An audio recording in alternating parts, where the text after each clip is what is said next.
Welcome to a new podcast called I Woke Up For This with your host, me, Blaise Kautzman. Hopefully you guys enjoy this. I get studio time from 7 a.m. to 9 a.m. So I usually have people calling in or coming in between 7 a.m. to 9 a.m. when most dinks that I know don't want to wake up. So hence the name I Woke Up For This. Luckily, we were able to get our first guest call in from New York City. Her name's Radcliffe. She's super cool, super funny comedian, writes for multiple funny shows, and is just a funny person all around. We get into talking about, eating stuff off the ground, what we were like in high school, and a few other things. Hopefully you guys enjoy it. I guarantee my interview skills will get better as time goes, and as I learn how to use the board, and a few more things like that. But without further ado, here's the first episode of I Woke Up For This with Radcliffe. Radcliffe. I just said her Instagram. Whatever. Here's Radcliffe and me talking, guys. Chloe, you there? Hey, how are you? Not too bad, man. That was a great way to answer the phone, wasn't it? All I did was you there? Oh yeah, I just threw a bunch of different knobs down, and I'm like, I think this is gonna work here. Yeah, I imagine that you're just in front of a Soviet era wall of buttons, and you're just sort of pulling, yanking. What does this dial do? Who knows? Yeah, pretty much. I'm pretty much about to set off nuclear bombs just the way that I'm hitting the things that are this old. I mean, I think they leave the nuclear bombs in North Dakota, right? They are, dude. Yeah, you did your research. Yeah. It's like a big pyramid. Have you been to Fargo before? Yes, many times. I'm from Minnesota. Oh, I'm from okay. Minneapolis. Okay, cool. So I literally am flying to Minneapolis. My mom is picking me up. I can also save this on for the radio if that is better. Oh, we're on the radio right now. Oh, so I guess I should have told you that too. Yeah. Yeah, I can save this for. I can hold off all of the deep personal secrets until I'm talking publicly. No, I'm driving. I'm flying to Minneapolis. My mom's picking me up, and then she's bringing me to my childhood home, where I then get the car that I left in my mom's garage when I moved to New York 6 years ago, and that she just still somehow babysits for me. Nice. And then I drive up to Fargo. Sweet. Well, that's a fun one. Yeah.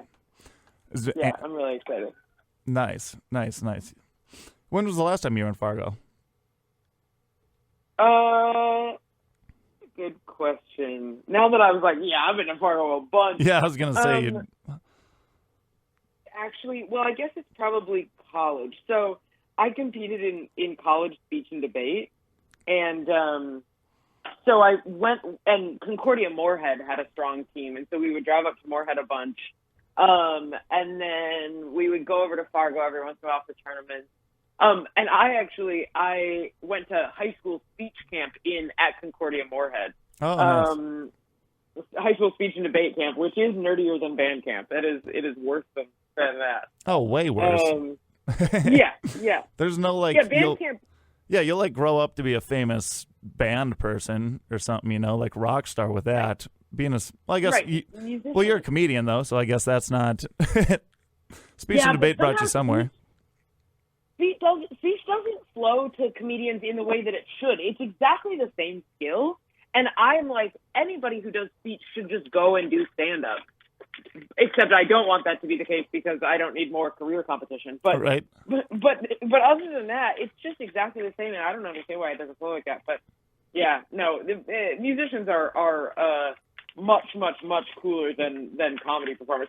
Also, if you ever talk to a comedian, comedians will always say, we can't follow music. If there's ever a show where it's both comedy and music, we need to be second. Or sorry, we need to be first. Music needs to be second. Yeah, we need to be first because music is always better than comedy. Anytime. 100%. I've done shows like that. Actually, I'm on a show like that this week where I need to go in between bands, and I'm like, oh, this will be real fun. So it brings down the vibe a little bit. I know. Well, the thing is that music is so easy and pleasant to listen to, and then you're like, hey, you want to hear me tell some dirty jokes about my dad? No. Exactly. I would much rather go back to the nice song that I was just listening to. Yeah, exactly. Even no matter what genre it is, if you're sitting in some type of bar, you're like, this actually isn't bad music. Totally, exactly. As long as it's just like a few chord progressions that you can follow, your brain is like, I guess this is the art form that all of humanity shares. Yeah. And then I get up there and I'm like, let me yell about my neuroses into a microphone. Listen to a person who you've never heard of and will never see again. Oh yeah. Talk about eating out of the garbage or whatever I do. Is that one thing that you do? That is definitely one thing that I do. I don't yet talk about that on stage yet because I haven't figured out a way to make it sound believable, honestly, is what I haven't figured out. Yeah, you're like George Costanza there. Dude, I just ate someone else's burrito at a brewery this past weekend. Like, that was just left out there on the table, so garbage. Like a stranger's burrito? Yeah. Yeah. Wait, I mean, tell me, like, what made the decision? Because you're talking to the right person about this. well, first of all, it looked like a good burrito, and it was like, like it was still like halfway. It was a half burrito from like a good taco truck, and I was honestly like that. I saw those people leave like not that long ago. It was sitting out there still like halfway is wrapped up. And I don't know, I should have more shame than I do. And I'm just like, I'll eat the rest of this burrito because I'm hungry and I've had a couple beers. So what's the difference? I hate waste and I hate spending money. And so eating somebody else's half a burrito is great. Here's my philosophy. I think that I'll tell you a story and then I'll tell you the philosophy. Okay. I was on a first date. I live in New York now. I grew up in Minnesota, but I live in New York. And I was on a first date, like the first summer that I moved to New York. And it was like an app date. We met on Hinge or Bumble or whatever. And we were sitting at this brewery. And the date was like fine. It was nice. It wasn't bad, but it wasn't incredible. And I was really hungry. And the people next to us left. And they left half a burger. Now, the burger was not in a wrapper. Like, it was just like somebody had eaten half of it and set it down and left. And I said to the guy I was on a date with, to eat that burger, and like he sort of looked at me, like she can't be serious. And then I ate the burger, and guess what? The rest of that day was continued for me to be equally fine. But he had a great time. We went to a party. He was like, oh, my friends are having a party. We went to this party together. We made out all night, and he wanted to go on a second date. We made out. He kissed a person who had eaten a stranger's half of a burger. Yeah. I was going to say, that's weirder for him, kind of. Way weirder for him. He wanted to go on a second date. I was like, not for me. I turned him down. I was like, sorry, buddy. Not good enough for me.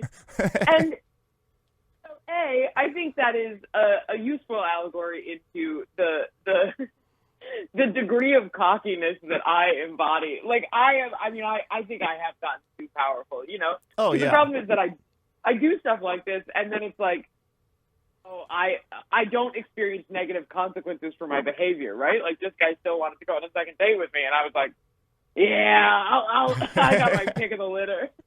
Yeah. You want to come watch me eat scraps and then never talk to me again? Yeah. But yeah, go on a date with me. But the other thing is that so here's my philosophy about eating garbage.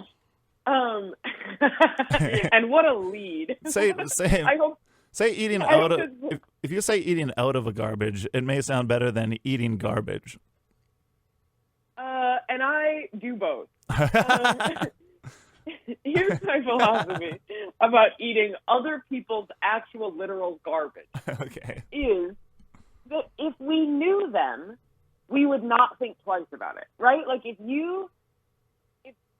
we were out with a group, and if they were even friends of friends, if we were out with a group and it was like, oh, you and I are there, and then you brought somebody who I've never met before, and he eats half a burrito, and then I'm still hungry, and that guy is like, I'm not going to eat it. You want it? I would be like, yeah, sure. And nobody at the table would think anything differently. Like nobody at the table would be like, oh, that's disgusting, because it's like we've all approved this social group, and so somehow that makes it feel like the germs among us are acceptable. And so to me, a stranger is just a friend that I haven't met yet. And if I shook their hand and then they said, do you want the rest of this burrito? that handshake would make me like feel fine about that. When in fact the handshake would probably share way more germs than the burrito does. That's true. You know what? I can get behind that. Thank you. Anyway, I didn't expect to talk about this on the radio today. That rules. Dude, this is the on most... eating garbage. Yeah, we literally come in here with no plan every week, and then my co-host isn't even in here today because I think he's just tired. So it's fine. That's how this goes sometimes. Wait, did he give you that excuse? No, He's just tired? No, not this time. But I mean, he's used it before. I think I've used that before too. I don't know. It depends. That's such a funny, bold, like, hey man, we could do the job that we've agreed to do, but I kind of don't want to. Yeah, right. We just do that on Tuesdays from 7 to 9. So it depends how long we were out on the weekend. If we're still tired from it, who's going in each time? If you're still tired Tuesday at 7 a.m., that's very funny. Dude, we should though. What? You just saying that you eat garbage is like a goat. Where you, like chewing on. Wait, what'd you say? It's like a goat. You're just chewing on tin cans and stuff. When I think about that. If scientists ripped open my belly, what they would find inside would either like change what they think counts as human, or some resistance inside my stomach would like cure all disease. I'm certain that I have encountered botulism and been like, nah. Hey man, that's that confidence again. Just being like, yeah. Yeah, that's the problem. Like, that's there's exactly 17 forms of cancer that I've beaten just in my stomach. Yeah, exactly. Exactly. Nice. Let me see here. Oh, you've been to Fargo before. So you had a clip too talking about like Caitlin Clark being on I don't know, just something about Caitlin Clark. She was drafted last night or the night before to the Indiana Fever. Yeah. Can you think of any worse names for a basketball team than the Fever? Yeah, right. The Indiana concerning rash. Yeah, exactly. Like, that's such a weird thing to just have as your... The North Dakota, hey, can you check out this mole? Yeah. I thought you were just going to stop at the North Dakota hey, because I'm like, that also kind of fits. The North Dakota, yeah, I guess we have a women's basketball team now. Is anybody going to watch? Yeah, no. The North Dakota Nukes. I mean, that actually works, but that still wouldn't be that cool. Wait, so you had a speech debate team. Do you have, like, mascots for that then? Or do you just go with your school mascot? Or are they just like, this is too nerdy to even have a mascot for? We're just going to go with the school name. Yeah, it's just a school mascot. But wait, what school? Oh, you're right. Because for like a professional sports teams, I guess, have their own mascots. The problem is that there's no professional speech and debate. The bigger issue that you've touched on, which is a problem of national importance that I think should be solved, is we need professional speech and debate. Why do we not have professional speech and debate? Yeah, I mean, that's pretty much just our political sphere. I know. It's either that or it is stand-up. That's how it splits. Yeah. So so do they have like all-state speech debate people? They're like, this, you don't want to go up against this guy. This guy's like the state champ of debate. You know, I was a 2-time national champion in college speech and debate. Oh. Yeah, so put that in your pipe and try to debate it. I was going to say, take that in your pipe and tell me facts about it. Yeah. Yeah, totally. There's major competitions for it. And the thing is that it just doesn't matter to anybody except us in our tiny, stupid, weird little niche world. Yep. We're the only people who care about it. It's kind of cool to have a trophy, though.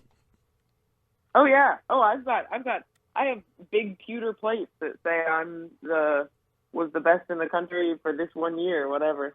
Hey, I ate pizza off of my trophy plate, and some people got very offended that I wasn't treating the trophy with the appropriate degree of respect.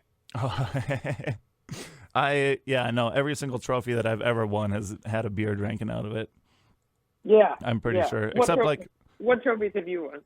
I won state track and the hurdles, and I won state football. All-state receiver. I'm talking to a jock. Kinda, yeah. I'm like a jock who doesn't really live up. I was like the jock kid who hung out with all of the like skateboard kids though, and then like was in swing choir and band and things like. I'm like I like hanging out with these other kids more, but then playing sports with these kids, you know. Wait, you were so athletic that you won state track and football, but you were in swing choir? Yeah, swing choir and jazz band. That was like actually pretty cool in my high school. And there's only like, I'm from a town of like 800 people. So it was like you got to do whatever you wanted, you know, you could be in everything. Okay. Everybody was just grateful to have anything. Yeah. So it was like you got to do, like band was cool, but then like you had like your little sects of like people that they hang out with each other and things like that. But for the most part, everyone just kind of knew each other. Band was cool. Yeah, dude. It is possible. Oh, Heaven does exist on this earth. Oh, for real. Yeah, I know, because we won state and we took home some trophies for band too. Oh my God. Wait, where was your little town? Mott, North Dakota. So like south of, I guess you probably don't know where like Dickinson is. It's like 40 miles from like the South Dakota border, and then probably 60, 70 miles from the Montana border, like way down in the corner of the state. That's incredible. I'm so jealous. I'm just delighted to hear this. I wish that I bet I would have turned out to be a different person if I had gone to a school where band and swing choir was cool. I don't know, man. You might just end up exactly the same person. I would have gotten. I guess the only thing that might actually be different is that I would be even more drunk on power. That's true. You'd just be much more confident eating out of like barns and stuff too, instead of just off of tables. That's garbage. Yeah. Okay, I needed the shame of high school to keep me down. There you go. Did you get a tax return at all? Did I do my? Oh no, sorry, tax return. I didn't because I took a big loss this year. Nice. So I didn't know taxes. That was nice. Nice. But the reason that I didn't know taxes is because I lost a lot of money. Yeah. Well, my question of what you were going to spend your tax return on isn't going to be my next question then. Yeah. We got no hope for that. Nice. What else was I going to say? Oh, what's like, have you been like, do you fall asleep watching TV, or do you like just go to your bed with nothing on? I just go to my bed with nothing on. Really? Honestly, dude. Watching TV. Yeah, I'm one of those crazy people where actually watching TV wakes me up. Like I actively can't watch TV before bed because otherwise then my brain just like starts spinning on whatever I just saw and I can't get it out of my head. Oh, really? That's the complete opposite of me, that I need something like to numb my brain, or I'll sit up there with nothing in my brain and then it goes way too wild. And that keeps me up forever. Yes, and I will say that like not watching TV doesn't. It's not like my brain doesn't spin because I'm not watching TV, but it 100% will spin if I do watch TV. So I have to be really careful. Yeah, I've been falling asleep to murder mysteries and legitimately waking up with extreme nightmares, and then just have kept. Yeah, that hasn't happened to me. Like most of the time, it's just like whatever. I fall asleep because there's something like mind numbing on TV, like Seinfeld or something, and I don't like wake up in like a good mood laughing or anything like that, or think that has any control over my dreams. But I've started watching some murder mystery stuff and have been waking up with like having the most extreme nightmares, waking up being like, what is going on in life right now? Oh my God. Like super scared. Are you gonna change your behavior at all? Are you gonna learn a lesson in any way or form or shape? Probably not. I'll probably just be like, how do I write about this? Or how do I just control my extreme fear? How do I do more of this so that then I can turn it into comedy? Exactly. How do I put myself in worse situations? And for the good people of Fargo, North Dakota to listen to. I know, right? And I've put myself in some bad situations. We used to make like jackass movies when we were young, which like everyone has done that. But we actually lit our friends on fire and stuff, and like blew fire and like climbed on different buildings and stuff, and jumped off bridges. And then like half that stuff you're like, man, I should not, like watching some of that again, you're like, I should not have survived half of that stuff, or I should have gotten like in trouble. Like the same thing like you. I'm like, I should have had more consequence for what I've done. Something should have happened. Yeah. Did anything? What's the worst thing that happened out of those? Dude, I haven't told this like on. I usually just tell this to people that I know better, but wow, I love this as an opening. Yeah, this is gonna be a good one. When we were like 14 years old and we were making these videos, we made them like every summer, and then we would hand them out. We had like the CKY of Southwest North Dakota. You know, we'd like make the videos and then just hand them out to random people. Yeah. But then the third year that we did it, my buddy was climbing the school, and we have like probably a 70, 80 foot school. And there's like ridges on the side of it. There's like this good old like story about how this kid in the 70s scaled the whole side of it. And then like just climbed to the top. And my buddy goes, I bet I can do that. And we were like, I'm not sure you should. Maybe go up like 10, 15 feet, and then we'll edit it again where we'll just climb up the fire escape and be up there, you know? And, well, he climbed up the whole way, and he made it up until where he was putting his arm over the top to get on top, and then he fell. My God. Yeah. And so there's the other three of us that watched him fall, which we thought was to his death. He had like 2 more elbows and another knee because of like the breaks in his shins and like arms. Oh my God. And his face was just like cut up pretty bad. And we're like, he's dead because he was knocked out too. But since we're 14, it was like 2004. We didn't have cell phones. And there's like everyone was gone from town. I think it was like Labor Day weekend. So we were like running into people's houses being like, is anyone here? Because the doors were unlocked. But also being like the good North Dakota boys that we are, we're like, we can't use these people's we can't use these people's phones they're not in the house. You know, like breaking is entering is one thing, but adding to their phone bill? It wasn't breaking. We just walked in, you know. It was unlocked. Entering is one thing. Yeah, exactly. And then like my one buddy who stayed with him while the other 2 of us were running away, he's like, he's kind of waking up. So we ran back to him and just rolled him over. And we're like, dude, you're alive. He goes, hi, what's going on? And the crazy thing about that is us also just not being smart and things like that. This one guy came up. He's like, what happened to him? And we go, we didn't want to get in trouble. So we go, he fell on his bike. There's like not a bike around in Not here. a bike. He looks like he's been hit by a bus. Oh, yeah. And then we just like threw him into my buddy's Chevy Blazer. And we're like, we'll take him to the hospital, which is like 40 miles away. But we actually just drove around for like an hour and a half being like, what are we going to tell people that happened? And we're like, well, we told that guy's dad that he fell on his bike. So we finally brought him back to his parents. His parents brought him to the hospital, and the doctors were like, this doesn't add up. He would have had to have fallen from a great height to sustain these injuries. And we were like, he caught some pretty massive air on his bike. And then, yeah, that turned. So he was in the hospital for like a week or 2, but then he was like, he's completely fine now. But that was that one. It sometimes sounds kind of sad saying it, but from my experience and knowing that the kid is okay and stuff, it's like pretty funny in my mind to see like how we just did not care when we were kids, being like, how do we not get in trouble? you really got to lead with he's fine. You got to tell people.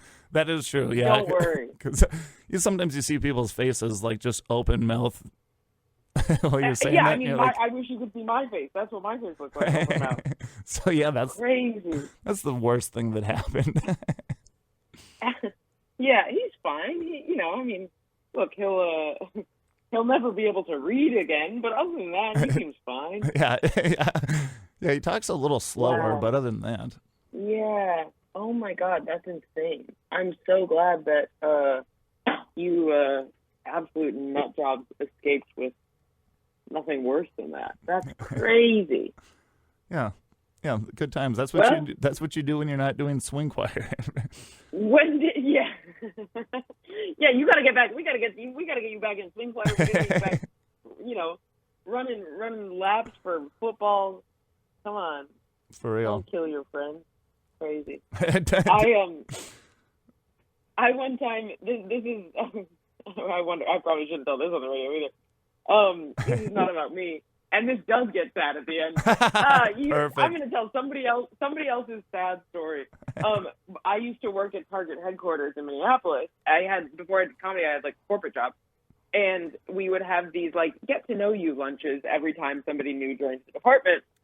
And so it would be like 20 people sitting around a big conference table asking, the most boring questions in the world. Like, where would you travel if you could go anywhere? Whatever. Like, stuff that it absolutely doesn't entertain anybody.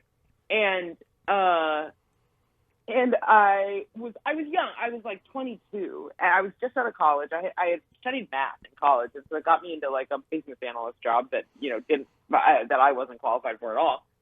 And I just thought like I'm funnier and smarter and more interesting than these people. And so here's the confidence. It's bad. It's not good. And so I was like, I was like, I'm going to ask a question that is going to elicit a story from these people. And so I decided that my go-to get to know you question would be, have you ever had a near-death experience? Because what I was imagining was that people would be like, I fell off a cliff, but then I like at the end of it, I caught myself by my fingernails and I pulled myself up and I survived. I made it. I'm here to tell the tale, whatever. I thought it was going to be like a cool, like, a Mission Impossible story. Yep. And the first time I asked it once, and the person didn't have any story, and so I just was sort of like, you're boring, whatever. And the next time a new person joined the team, I asked her the same question, and she then just told one of the saddest stories I've ever heard of a car accident where multiple people died, and she permanently lost hearing in one ear, and the second the story started, I mean, we're sitting in a corporate conference room, 20 people who I don't know that well, and a complete stranger is telling the saddest thing that's ever happened to her, and certainly sadder than anything that's ever happened to any of us in that room. Yeah. Just absolutely dead silence. And I was like, come on, please stop the story. And on one hand, I absolutely should not have asked that question, but on the other hand, she should have just been like, nope. Yeah. I guess I don't, Exactly. That's the same as the person being like, how are you doing today? And they're like, not well. Yeah, not well. I know, just lie. Come on, man. Just let me off the hook here. You know what's coming. I do not know what's coming. You know what's coming. Don't do this to me. Yeah. Yeah, that is on him. He could have sounded cool, too, if he just made up a good story. Just anything else. Anyway, that's my near-death experience story. Man, that was a good. That's good. That's a good story. This is top tier radio. We should actually just have Chloe call in every time. Yeah. Come on, let me on the radio. Yeah. Well, really, what people should do is come and see if you've liked this last half hour. You should come and see, or however long we've been talking. You should come and see my actual comedy at the Front Street Tap Room at in Comedy in the Cellar. That's what. If people like listening to me now, none of this stuff is in my comedy. So, do you like to gamble? Absolutely, guys. The doors open for that at 7:30 on Friday, and the show's at 8. And then on Saturday, there's actually 2 shows at 7 p.m. and 9:30. Andy, it's Duong, right? Andy Duong is coming with you? Yeah. Yeah. Nice. He's so funny. He's a Minneapolis guy. He's awesome. Yeah, I've only met him one time. But he seemed pretty cool. I know he knows like Lindsay and Josh and them around here. You know that Josh DeLay? Yeah. And Lindsay? Lindsay I've only emailed with, and Josh I don't know. Okay, gotcha. Josh does comedy in the cities now too. He started in Fargo. But awesome. Maybe I've met him and I just don't remember. Maybe. When did you? How long? I'm a big city New Yorker now. I don't know. If yeah. Right. You're like I eat trash. I eat trash in the big city now. Yeah. Well, the great thing about New York is the garbage is right on the sidewalk. Oh yeah. Buddy, I am eating the most A-list, top tier, premier garbage. This garbage is Michelin starred. Yeah. Dude, the last time I was in New York City, I ate like a bunch of curry at like 4 a.m. I don't know where that and spot how'd was. that go? Somewhere in Brooklyn. Oh, I took a ride down. I was going to a music festival in Atlantic City the next day, so I spent like 5 days in New York before that and took the train down there, so I was just eating crap for a whole week. And yeah, that last night before I went down to Atlantic City, ate a bunch of curry, and the ride on the bus there, not those stupendous. Poor other people. Oh, I mean, I feel bad for you, but you know what you did this to yourself. Those yeah. 4 other people sitting next to you. Yeah, which, I mean, that was it. And then just like pinching, trying to run to a bathroom once I got there. And then ending up in Atlantic City's bus terminal as the place that you need to go. Man. I'm going to tell you, that may be the saddest spot I've ever been in my life. That might be the worst the worst dump you've ever taken, but I will say, as Atlantic City bus terminal dumps go, I would say that actually probably was like top 5%. Oh yeah, I to be honest, couldn't even do it at the Atlantic City bus terminal because of how gross it was in there, and then just had to like squeeze sprint for like the longest spot to a casino that was too far away. Too far away. Yeah. Yeah. But we'll see if you repeat that this weekend. Yeah. Yeah, who knows? Oh, you actually come hang out. Eat your curry early. Yeah, guys, come to the shows this weekend. They'll be a fun time. You're on a show with Mark Norman tonight, aren't you? Yeah, I am. Nice. Comedy. Yeah, it's funny because I've known him for years, and so it's funny you're like, oh yeah, you're asking, you're on a show with a celebrity, and I'm like, oh, I'm on a show with a guy who I ate a picnic with in the park 5 years ago. Yeah, that is pretty cool. Yeah. It's what's great. That's the best thing about New York, second only to the sidewalk cuisine. Dude, I mean, yeah, literal sidewalk cuisine, almost street cuisine. Yeah. Yeah, the street food. And when I say street food, I don't mean like grab and go. No, yeah. I mean I'm grabbing and going, but yeah. grabbing and going from straight off being cooked on the side of the road like an egg. Yeah. Nice, Chloe. Oh yeah. Well, we look forward to the shows. Look forward to meeting you when you're here this weekend. Thank you. The guys, go check her out. She's super funny. What's your Instagram handle? It's at Chloe Badcliffe. My last name is Radcliffe, and so it's like my last name but bad. Okay. Guys, go check her out on Instagram. Give her a follow. You got 3 times to see her this weekend. Friday at 8 p.m., doors open at 7:30, and then Saturday, 2 chances at 7 p.m. and 9:30. Doors will open at 6:30 for that first show. Thanks for calling in this morning, Chloe. That was a lot of fun. Hell yeah. Yeah, so fun. Can't wait to be there. And I'll talk to you soon. Okay, sounds good. Thanks for having me. Yep, bye. Bye.